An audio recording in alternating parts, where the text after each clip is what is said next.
Welcome to I'm on a nonprofit board. Now what? The legal governance lowdown for nonprofit board members and leaders, so you can come to the table ready to lead. Whether you are new to a nonprofit board or have been serving for years, this information will help you confidently take your seat at the board table and continue to make a positive impact in our community. Powered by attorney volunteers, Pro Bono Partnership of Ohio strengthens our community by providing free business legal services and education to nonprofits. Links to more information about us and to additional resources on this topic are at the end of this presentation. Call to order: how to prepare for and run a board meeting. In this session, we will cover legal requirements and best practices for Ohio nonprofit board meetings. The recommendations we discuss will help board members meet their fiduciary duties by encouraging board members to engage in discussion and vigorous debate to make informed decisions in the best interest of the nonprofit. Today, we'll cover these topics: planning for board meetings and acting when you don't hold a meeting, sending materials to board members in advance, and running a board meeting, including taking minutes. Preparation for board meetings begins long before the call to order. You'll want to refer to your organization's Code of Regulations, also called your bylaws, when you start to plan for the year's upcoming board meetings.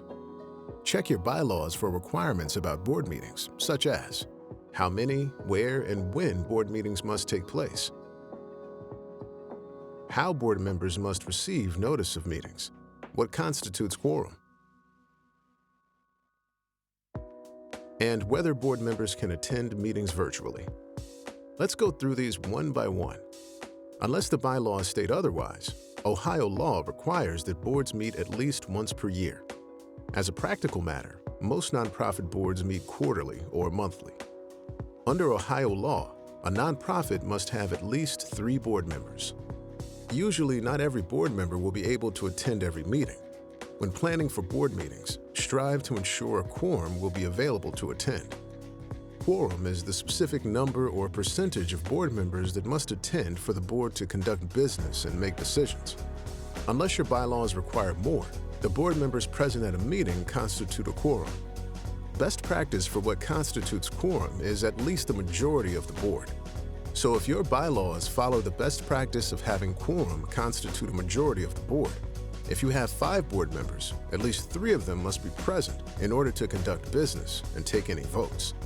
If you have 10 members, at least 6 of them must be present. If board members want to participate by phone or virtually by Zoom or Teams, that's okay under Ohio law, unless the bylaws expressly require board members to be in person.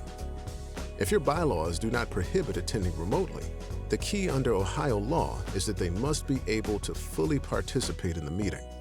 This means everyone on the phone or attending virtually must be able to ask questions, vote, read or hear the proceedings of the meeting, and communicate with other board members in real time. You might ask, but what if the board needs to make a decision that can't wait for the next regularly scheduled meeting? One option is to schedule a special meeting if allowed by your bylaws. Another option, if board members want to act without meeting, is to get unanimous written consent. That means that every single board member must agree in writing with a decision. Why? Because if the board is taking action without discussion, it has to be something they can all agree on. Copies of the signature pages or emails from every board member should be kept in the minute book. At this point, you might notice that your bylaws do not accurately reflect what your board is doing. As the operating manual of the board, the bylaws should mirror how the board actually operates. If your board is not following the bylaws, consider either changing practices or revising your bylaws. After making sure your organization is following its bylaws, set the calendar of board meetings for the year. Then, send a list of the meeting dates, times, and places for the upcoming year to all board members. By providing meeting dates well in advance, you will increase the likelihood of having a quorum and will help board members meet their legal fiduciary duties. Now, let's turn to what to send to board members before every meeting. Prior to a board meeting, your organization should send a reminder of the date, time, and place for the meeting, and materials for the board members to review. An organization is not required to send materials to board members in advance of meetings, but doing so can improve attendance, prepare board members, save time, and help board members fulfill their legal fiduciary duties. Check your bylaws for any requirements on how far in advance the material should be sent. Otherwise, a good rule of thumb is 7 days. The key is to give board members enough time to prepare for the meeting, so they will be able to ask questions and engage in a meaningful discussion at the meeting. As a best practice, the materials in the pre-reading should include an agenda, minutes from the last meeting, current financial statements, and any information that will help the board be ready to discuss and vote on items in the agenda. The agenda can be prepared by the board or staff, or with input from both. A typical agenda might look like this: call to order, approval of minutes from prior meeting, officer and committee reports, old business, new business, adjournment. Some organizations also print their mission on the agenda. This reminds board members that each of their decisions must be consistent with and in furtherance of the organization's mission.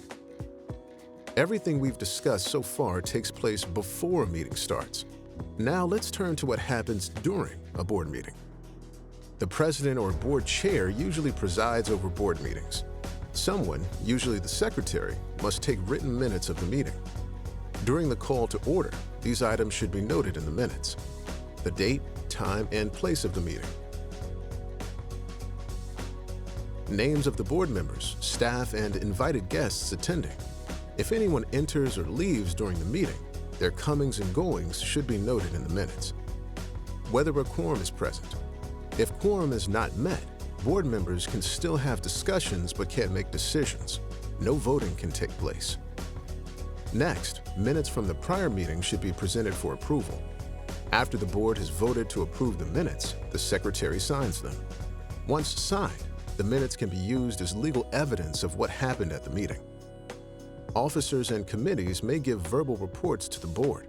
For anything that requires discussion or action, it's best to give board members time to prepare by sending summaries of these reports prior to the meeting. At the meeting, board members should be encouraged to ask questions and discuss items raised in the reports, not just passively listen to them. Old business includes updates on topics previously discussed or voting on a matter that was introduced at a previous meeting. New business includes items introduced to the board for the first time. They may or may not be ready for a vote during the meeting in which they are first introduced. Items discussed should be included in the minutes. However, the minutes are not a recording of everything that was said. They are not a transcript. Usually, you can note in the minutes that questions were asked and a discussion took place, without details about the conversation. For important items, the board may need to vote. The minutes should reflect: a motion and second were made, a quorum of the board voted, and the outcome of the vote, including those who opposed or abstained. When the meeting is over, the time of adjournment should be recorded in the minutes. Remember, no matter how big or small the board and organization, these rules and best practices apply. By following them, your board meetings will be more efficient, and your board members will be better equipped to engage in vigorous discussion to make informed decisions in the best interest of your nonprofit. Pro Bono Partnership of Ohio is here to help. We regularly draft codes of regulations and advise on board governance, and our legal help is free. See below to see if you qualify for our services and to fill out our simple request for legal services today.